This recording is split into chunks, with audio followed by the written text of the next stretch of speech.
ce problème du rapport entre les sexes, c'est un problème politique, c'est le problème politique majeur.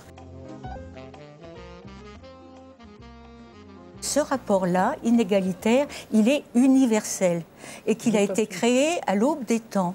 Qu'il a été créé à l'aube des temps par des individus qui étaient dépourvus de notre savoir actuel, qui n'avaient que leur sens et qui essayaient de réfléchir et de créer un monde qui correspondait à ce qu'ils voyaient. Et ils voyaient que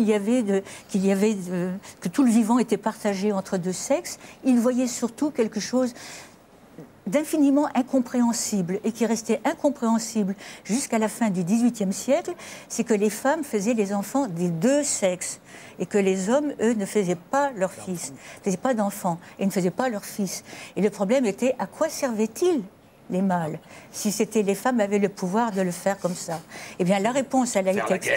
À faire la guerre, comme vous dites, mais la réponse a été aussi, sur le plan de la reproduction, beaucoup plus simple, ça a été de dire, ce sont les hommes qui mettent les enfants dans les femmes, dans le coït, par le rapport sexuel. Les femmes ne sont qu'un réceptacle. Mais à ce moment-là, elles deviennent quelque chose qu'il faut s'approprier, qu'il faut avoir, et qui est réduit à l'état de maternité, l'état d'utérus pour faire des enfants, et à tout ce qui va avec, le domestique. Et ça implique toute une série de contraintes. Enfin, là, vous êtes en train de nous refaire c'est la nature. C'est l'anthropologue qui parle, forcément. Et quel anthropologue? Attendez, je ne refais pas la nature. C'est pas la nature, c'est la culture. Ce n'est pas la nature. La nature, c'est les femmes et la culture, c'est les hommes.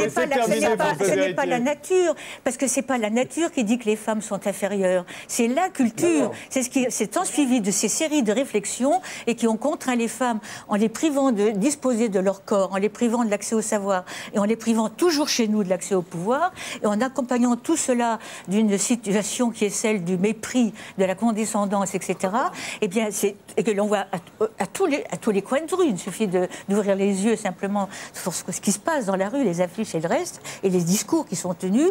Eh bien, c'est tout cela à quoi nous sommes confrontés. Et je dis que c'est le problème politique majeur, parce que les autres formes de domination, elles ont pris modèle sur celle-là. C'est celle-là la plus ancienne, la primitive, et les autres se sont calqués dedans.